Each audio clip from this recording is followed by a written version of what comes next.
नमस्कार साथियों, स्वागत है आपका हमारे इस यूट्यूब चैनल पर। जैसा कि आप लोगों को पता, उत्तर प्रदेश की जो राजनीति है वो लगातार अब विधानसभा चुनाव 2027 की तरफ अग्रसर हो रही है। जहां पर उत्तर प्रदेश के अंदर हम आपको बताते चले, जहां पर दो ही दल अब आमने सामने दिखाई देते हैं। वो एक है भारतीय जनता पार्टी और दूसरी है समाजवादी पार्टी।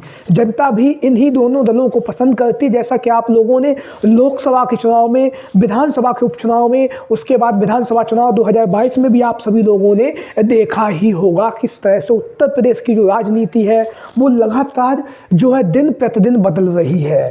जहां पर उत्तर प्रदेश की राजनीति बदल रही है, वहीं पर अखिलेश यादव जो है पीडीए के नारे के साथ आगे बढ़ रहे हैं। वहीं पर भारतीय जनता पार्टी की तरफ से बटेंगे तो कटेंगे जैसे जो नारे हैं, जो स्लोगन है, उन स्लोगन के साथ भारतीय जनता पार्टी विधानसभा चुनाव 2027 की तैयारियों में जुटी हुई है।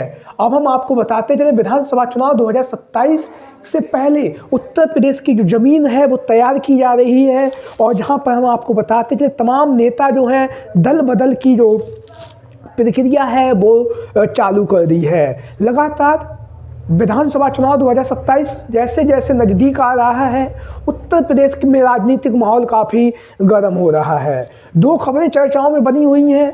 पहली खबर ये है कि जिस तरह से हम आपको बताते चले, विधानसभा में जिस तरह जब अखिलेश यादव जी की उपस्थिति हुआ करती थी, तब जिस तरह से सदन चलता था, सदन में विपक्ष की जो भूमिका होती थी विधानसभा में, वो कहीं ना कहीं काबिल तारीफ थी। लेकिन जब से अखिलेश यादव कन्नौज से सांसद निर्वाचित हुए और दिल्ली की संसद भवन में पहुंचे और उत्तर प्रदेश की विधानसभा में जब से माता प्रसाद पांडे को अखिलेश यादव जी ने नेता प्रतिपक्ष बनाया, तब से कहीं ना कहीं विपक्ष की जो भूमिका है वो कमजोर होती हुई दिखाई दे रही है। विभिन्न मुद्दों पर जहां पर सरकार को अच्छे से घेरा जा सकता था, उन मुद्दों पर भी जो है सरकार को नहीं घेरा गया। तो ऐसी स्थिति में पहली खबर यह है कि अखिलेश यादव जो है विधानसभा में नेता प्रतिपक्ष के पद में बदलाव कर सकते हैं। ये जो खबरें लगातार राजनीतिक गलियारों में बनी हुई है, क्योंकि जिस उम्मीद और भरोसे से अखिलेश यादव जी ने माता प्रसाद पांडे को विधानसभा में नेता प्रतिपक्ष बनाया था, वो कहीं ना कहीं विधानसभा के चुनाव में जो सवर्ण में जो ब्राह्मण समाज के मतदाताओं को लुभाने के लिए माता प्रसाद पांडे को जो अखिलेश यादव जी ने जिम्मेदारी दी थी,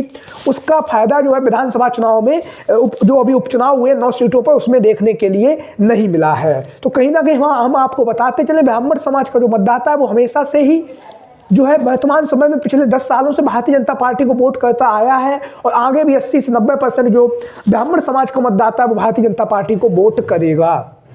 उसके बाद यहाँ पर माता प्रसाद पांडे के पद में बदलाव की जो मांग है वो काफ़ी तेजी के साथ चल रही है। वहीं पर विधानसभा में हम आपको बताते चले, नेता प्रतिपक्ष के तौर पर शिवपाल सिंह यादव, रागिनी सोनकर, इंद्रजीत सोज और अन्य समाजवादी पार्टी के नेताओं के नाम चर्चाओं में बने हुए हैं। पहली खबर ये है। दूसरी खबर जो चर्चाओं में बनी हुई है वो है केशव देव मौर्य और राजा भैया को लेकर। हम आपको बताते चले, विधानसभा के चुनाव 2022 में हुआ था, तब केशव देव मौर्य का जो है समर्थन समाजवादी पार्टी को था, गठबंधन था। उस गठबंधन के तहत केशव देव मौर्य की जो पार्टी है, महान दल ने अपना समर्थन समाजवादी पार्टी को दिया और समाजवादी पार्टी के वहां पर उसका फायदा भी मिला। उसके बाद हम आपको बताएं, 2024 के लोकसभा के चुनाव में भी 3, 4, 5 चरणों तक जब मतदान हुआ, उसमें महान दल का साथ था। लेकिन बाबू सिंह कुशवाहा को जौनपुर से सांसदी का टिकट मिलने के बाद समाजवादी पार्टी से, उसके बाद महान दल ने जो अपने कदम थे वो पीछे खींच लिया और जो उनका जो गठबंधन था, उस गठबंधन से महान दल ने अपने आप को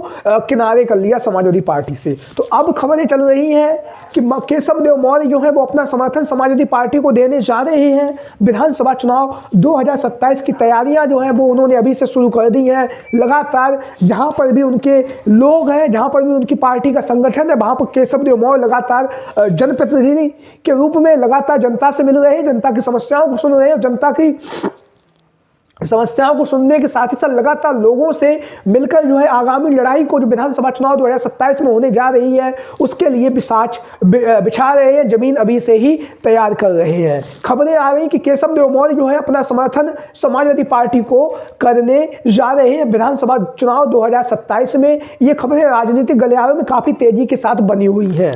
वहीं पर दूसरी जो खबर है वो है रघुराज प्रताप सिंह उर्फ राजा भैया।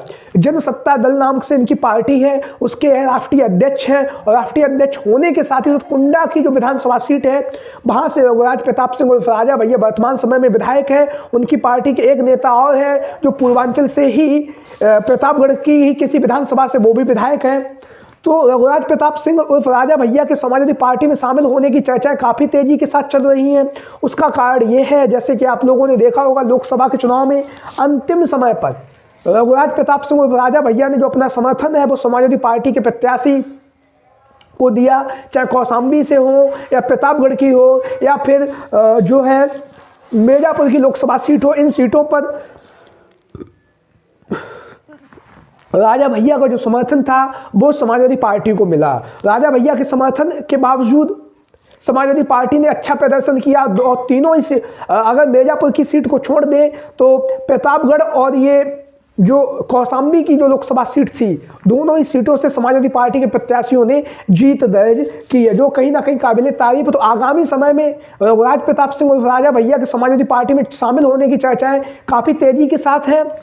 और उसके साथ ही साथ हम आपको बताते हैं कि विधानसभा उपचुनाव से पहले रघुराज प्रताप सिंह उर्फ राजा भैया के द्वारा जो है इंद्रजीत सरोज के ऊपर जो एफआईआर दर्ज कराई गई थी वो भी वापस ले ली गई है। तो कहीं ना कहीं जो है अब राजनीतिक माहौल बन रहा है और राजा भैया समाजवादी पार्टी में आगामी समय में विधानसभा चुनाव 2027 से पहले समाजवादी पार्टी में अपना समर्थन देंगे, शामिल भी हो सकते हैं, क्योंकि पहले भी रघुराज प्रताप सिंह और राजा भैया का समर्थन जो है समाजवादी पार्टी को मिला है। 2012 के विधानसभा के चुनाव में नेताजी के साथ में अच्छे संबंध हैं और अच्छे संबंध होने के साथ ही साथ रघुराज प्रताप सिंह उर्फ राजा भैया समाजवादी पार्टी की सरकार में मंत्री भी रह चुके हैं। तो रघुराज प्रताप सिंह राजा भैया के समाजवादी पार्टी में शामिल होने की चर्चाएं काफ़ी तेजी के साथ चल रही हैं। केशव देव मौर्य के समाजवादी पार्टी के साथ गठबंधन करने की चर्चाएं काफ़ी तेजी के साथ चल रही हैं। वहीं पर उत्तर प्रदेश की विधानसभा में नेता प्रतिपक्ष का जो पद है उसमें बदलाव की मांग भी चल रही है, उस पर भी प्रक्रिया विचाराधीन है। आप लोगों की क्या राय है? सभी साथी कमेंट बॉक्स में अपनी राय जरूर दें। आज की वीडियो में इतना ही। चैनल पर पहली बार आए हैं तो चैनल को सब्सक्राइब करें, वीडियो को लाइक करें। जय हिंद, जय भारत।